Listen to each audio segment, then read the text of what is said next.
I promise you, this is the last video that you need to watch around procrastination. As a fourth year med student and study coach, I'm not going to be focusing on the band-aid solutions that you've probably heard time and time again on YouTube already.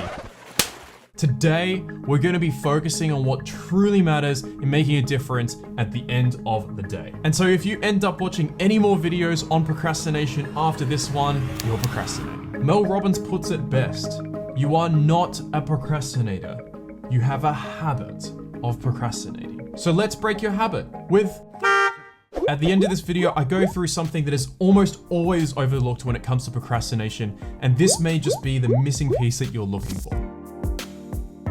There are two major reasons for why we tend to procrastinate. Either the task is small and tedious, or it is large and daunting. Whether it may be for that assignment for school, getting started on that YouTube channel that you've been thinking about, or going for a 10K run. The bird's eye view of some tasks can be really burdensome and just seem outright insurmountable. Now, why is this? Well, it creates what we call limbic friction. And this creates the battle between kind of the emotional side of your brain and also the areas of your brain that really want to get some work done. So your prefrontal cortex, focused on getting things done, has to do this top-down suppression where it puts that emotional brain at ease and allows you to overcome that friction. Now, not only this, with more complicated tasks comes a higher cognitive load associated with that. And for all of us, there is a certain amount that we can handle before it becomes too much that we can't actually deal with it. Which is why we need to learn to take baby steps. Now imagine that there's a newborn baby and it's just come straight out of the womb and you're asking it to start running. Of course, it's not going to be able to do that, but it has to learn that process so that it can eventually be like you and I, where we can go for a run. So for example, the baby needs to learn how to firstly start crawling, how to put some weight on their feet, and then eventually how to put one leg in front of the other. And eventually that baby just develops this idea of unconscious competence. They are now able to just run without really thinking about it, right? Eventually when they become a little bit older. So we need to apply the same approach in breaking down whatever we can into smaller baby steps. If it seems too difficult to overcome, then we need to make that baby step even smaller. When it comes to something like preparing for an English essay, it seems really daunting. There's a lot of work to do. Think about what is the next step that you need to be taking in order to push you closer towards having that full, complete draft. So for example, if you haven't thought about yet what are the kind of main points that you're going to be putting in your introduction, your 3 body paragraphs, and your conclusion, that's a great place to begin. But that in itself might seem like too much. So think outside of that. So maybe you're just lying down on the floor and you don't even feel like doing anything yet. Well, then the next step that you can be taking is to sit up, to jump onto your computer, to open up your Word document, open up all the resources that you need, have them out on your table, for example, so you can get started with that process. Again, if it feels like too much to just sit up, again, even thinking about getting up can be the smallest baby step that you're taking. Nothing is too small here, and as you continue to do this, you are just building the habit of taking action. At every single point, you can go back to doing what you were doing before, but if you keep doing this, eventually it will work for you, and then you'll start and just go ahead with the task.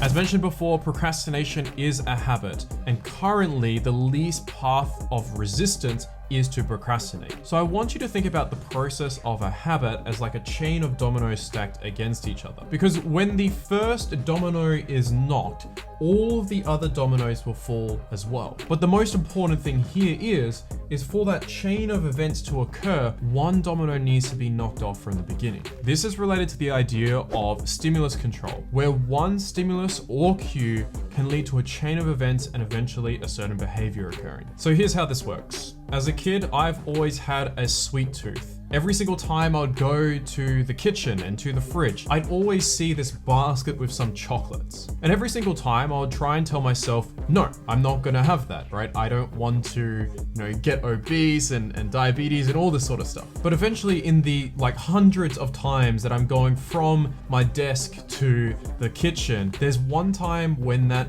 chocolate is just gonna look at me a little bit differently. I'm gonna be a lot more tired. Maybe I'm gonna be demotivated. And then just because of the kind of environment that I'm in, I'm just gonna reach for that and go and have my chocolate. So what happens here is that chocolate served as a cue for me to have more sugar.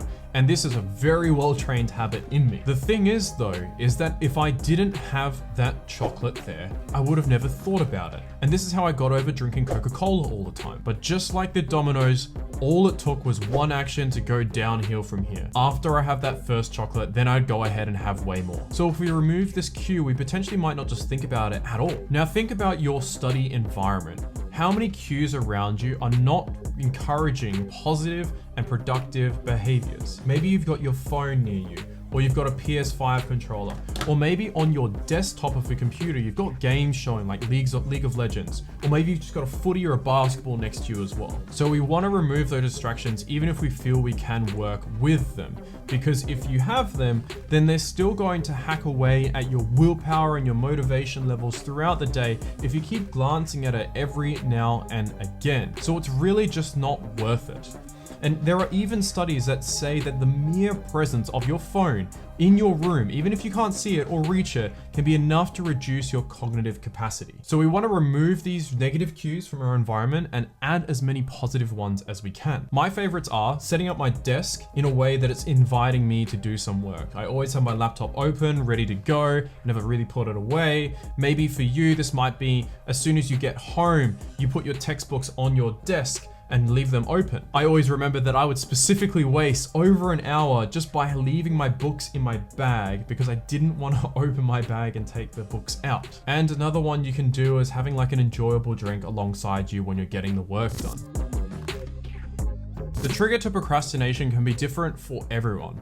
And so really one of the most important things that we can be focusing on is experimenting and reflecting on what's working and what is not. So we want to be really reflective. As soon as we catch that moment when we've become distracted, there are a few things that we immediately want to think about and do in order to prevent this from occurring again. For example, we want to quickly write down on some piece of paper or on your computer what distracted you and what led up to that distraction. It's extremely important to do this as soon as possible because quite quickly you can forget what was the trigger that led to this spiral of events. As you continue through this process again and again, eventually you'll realize that you have less and less external distractions until there are none left. So none of these distractions can burn you twice. But then we need to start dealing with some of those internal distractions. A lack of prioritization can lead to an endless list of tasks that you've got to get done. And that's just going to add even more stress and anxiety to what you may be already experiencing. So the solution to this is, well, prioritization. So you've probably heard of the idea of practice makes perfect, but this idea is incorrect. Perfect practice makes perfect. If you are using the wrong type of practice, that's not really going to help you. For example, if you're trying to learn how to play tennis properly, but then all you're doing is playing Wii tennis, that's not really the right type of practice. And in the exact same way, not all types of prioritization are going to help you overcome your procrastination. We need to make sure that our prioritization is taking and evaluating the true consequences at hand. So let's say you've got an exam coming up at the end of the year and you've got 2 topics that you need to study for. You've already finished the test for the first topic and you've got a test coming up for the second topic soon. So what do you prioritize more? Do you prioritize the revision of the topic 1 stuff so that you don't forget it? Or do you prioritize the topic 2 stuff because you've got a test coming up soon? Which one do you do first in your day? If you say number 2, then that's not really ideal. You're never going to make the time for the topic 1 stuff because you're just gonna feel that you're being sucked into this urgency trap where you need to focus on the next test that's coming up. So we need to actually evaluate the true cost of procrastinating each of these tasks. Not just how we're feeling, which is how most of us do it, but actually behind what is the real consequence if I don't get this done. So for example, if you put a topic 1 revision as the second activity that we're doing in the day, the last activity that we're doing, then we're far more likely to just push that back and push that back. And then we would never have covered the revision that we needed to there to keep up with the spaced repetition. Eventually what will happen is you haven't covered for months and then you've got to cram all of that again. And that is not a great place to be. Whereas that's very unlikely to occur with your topic 2 stuff because you've got that upcoming test. The urgency placed by that test means that you're just gonna make time for it anyway. Whereas that doesn't exist with the topic 1 stuff. So therefore, if we're considering the real consequences, we will prioritize the topic 1 stuff first. get it out of the way, and then we can focus on the urgent preparation for the topic 2 test. And this goes for many other examples as well. Let's say it's Monday and you've got homework that you haven't started and it's due Wednesday,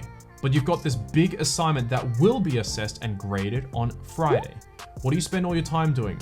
Do you focus on getting the homework out of the way first, or do you just spend all your time on that assignment and do subpar version of your homework? Well, if it really came to push to shove, you would put all that time into the assignment. That deserves your best attention and your best energy, and the homework not necessarily. That's what it comes down to sometimes. And the consequences of not doing your homework are pretty low in comparison to doing worse in your graded assessment and that assignment. Now, one of the biggest hacks that I recommend is setting up your own consequences. If you are procrastinating something and your future is more important to you than how you're feeling right now, then set up a real consequence to keep yourself accountable to get things done. For example, if you've just been dreading to do the introduction of your English essay, then say that you're gonna pay your brother $50 if you don't complete it by 12 a.m. tonight. Again, you don't have to do this, but this has an 100% success rate if you're actually setting up consequences that you're scared of. So this will solve your procrastination. Now, even with this prioritization,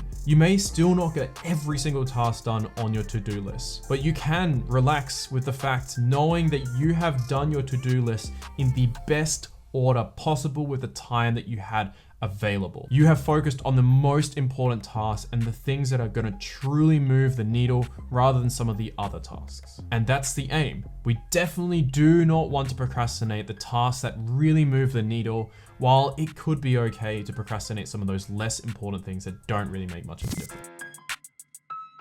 Now, this one's an extra, and most people forget about this, right? Often the things that we're trying to procrastinate are inherently boring and not exciting. And here's one extra thing that I think that a lot of people just forget about that can make a lot of a difference, and that is to gamify the process. If we think about it, procrastination at the end of the day is just emotionally fueled. And most of the tasks that we don't want to do, it's because they're usually inherently boring or very cognitively demanding. So think about all the different ways that you can make it slightly more fun. For example, if you're doing maths homework, you might just play some beats in the background while you're doing it. Or maybe you will just join with a group of friends and go through the material together. Or if there's an enormous amount of subtasks, add a reward every now and then to just encourage yourself to go through this process. There's no set way of specifically how to gamify it, but especially when I'm doing some really long tasks, I want to engage myself in that process, making it more fun, having a cup of tea next to me, or just playing lots of music around the work that I'm doing. And if you rewatch this video and apply everything that was mentioned here, trust me, your procrastination will be solved using Veep.